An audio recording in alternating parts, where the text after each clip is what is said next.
I heard money don't grow on trees, but I still believe I can achieve. Cause cash rules everything around me, around me, around me, around me. Money don't grow on trees, but I still believe. What's up, good people? Are you a real estate investor? And have you been asking yourself, I wonder how this election could impact my business? Well, stay tuned, because that's exactly what we're going to talk about in this video. Not only am I going to give you my overall analysis, but some basic rules and laws of business and humanity that I believe will help you to understand what is going on. But before we go any further, make sure you like, share, and subscribe. And make sure you stay to the end, as I'm going to give you two of my predictions as to where you can invest your money to make a massive return in a fairly short amount of time that's backed by tons of data. Let's be real. This election isn't just about who sits in the Oval Office. It's about your money, your investments, your future, and the future of your family. But the question is, how will the 2024 election impact real estate investors like you and me? This election could flip your real estate world upside down,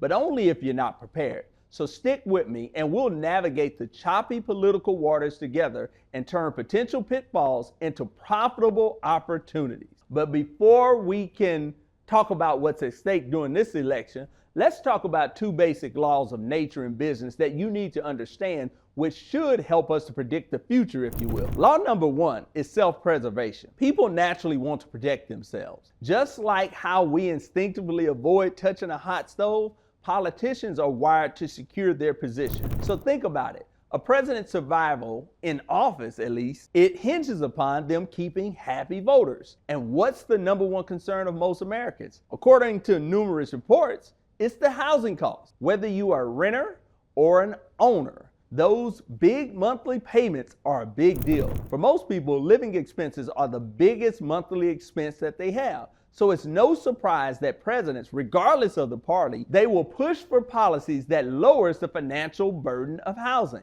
They need to show that they're doing something about it, or they know that they won't get reelected. As the president, the main job is to keep everyone, or as many people as possible, satisfied. You know that if people are struggling to keep a roof over their head, and they're not going to be happy. The Census Bureau recently reported that there was a slight dip in home ownership, and inflation is stubbornly high, mainly due to rising housing costs. If housing costs were more affordable, according to many reports, inflation would be at a stable 1.8% instead of hovering around 3.2%, according to a report by the Associated Press. So any president that has any type of sense will try to make housing more affordable. But here's the thing.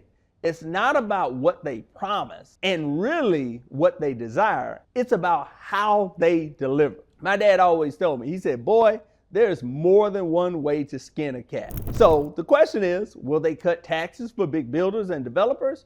Or do they pour more money into public housing or down payment assistance to encourage more buyers? That's the real question. So no, if you are in real estate, you are in a good position. The second thing that you need to understand when trying to predict what this election will mean for you and your pocketbook as a real estate investor is the concept of supply and demand. Let's break this law number two down, supply and demand. Imagine if there was a new iPhone that dropped and everyone wants to buy one, but Apple only made a limited supply. Prices would skyrocket because demand is higher than the available supply. Housing follows the same model. Think about when COVID hit. Factories that produce housing construction materials closed, supply chains were broken, and suddenly materials were scarce. Lumber prices went through the roof, literally doubling. Personally, this hit me hard. I built 2 houses in September and December of 2019, and I was set to build 10 more in 2020. However, after COVID, the cost of the lumber to build the exact same house that I built in 2019 jumped from $16,000 to $32,000. The increase was pretty much across the board for most of the materials, and it was forcing many builders to raise their home prices, and the buyers had to pay more. Now, In an election year, you can expect both Trump and VP Harris to promise to solve this housing crisis. But unless you can balance the supply with the demand and make housing affordable, we're stuck. Building more houses doesn't help if people can't afford them. It's like giving someone a car without any gas. It looks good, but it's not gonna go anywhere. And vice versa. If you pump a lot of money into the payment assistance and down payment assistance and housing assistance programs, you will increase the potential buyers, which is the demand, which without the adequate increase in supply could actually push prices even higher. So now let's take a trip down memory lane for a moment, and let's see how the presidents have dealt with these issues in the past. Under Trump, you'd expect a real estate mogul such as him to inflate the real estate bubble, right? Well, guess what? When Trump was elected in 2016, mortgage interest rates hit 3.87%. His Tax Cuts and Jobs Acts in 2017 spurred real estate investment by offering huge tax breaks to corporations and investors. This led to a surge in demand for housing, pushing prices up. But then the Fed started raising interest rates, slowing down home sales at the end of 2018. But Biden, on the other hand, promised to make housing more affordable. But despite all of his good intentions, housing prices have soared to 7.64 times greater than the median household income. It's like going to a clearance sale only to find out that everything is overpriced. Rising interest rates means higher mortgage costs, making it tougher for the average Joe to buy a house. Biden's era shows us that even with promises, economic forces can derail the best laid plans. While we have a clear record for Trump, which can help us to predict the future, for VP Harris, we can only speculate that her policies would be similar to that of Biden. Here are two things that we know for certain. Number one, Trump tax cuts are set to expire in 2025. It's safe to say that if Trump is elected, they will be extended.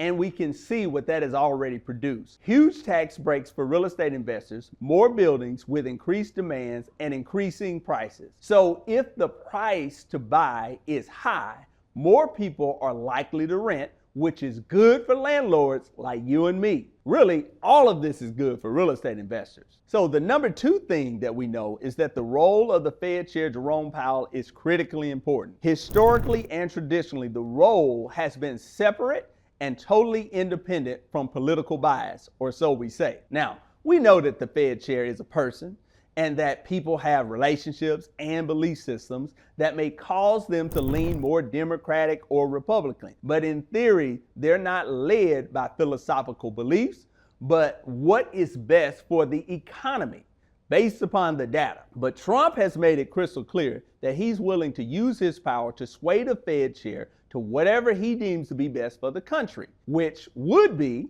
low interest rates, which would incentivize more investment in real estate. So once again, this is actually a very good thing if you're a real estate investor. So what's at stake in this election? First, it's the housing policy. Affordable housing versus market dynamics. This is indeed the cornerstone of our economic stability. Whether you're a seasoned real estate investor or a first-time buyer, the availability of affordable housing affects everyone. Think about it like this. If housing costs keep going up, people spend less on other things, which slows down the economy. Imagine a world where both parties actually agree on one thing, the need to have more affordable housing, but their methods are as different as night and day. Republicans might focus on tax incentives for developers, hoping to increase the supply. Democrats, on the other hand, may push for more direct government interventions, like expanding public housing or providing subsidies. It's like choosing between a fast food burger and a gourmet meal. Both will fill you up, but the experience is entirely different. So, did you like what you heard on this video? Now, hit the subscribe button, give us a thumbs up, and drop a comment below. Let's keep the conversation going on how to thrive in the real estate market no matter who wins the election.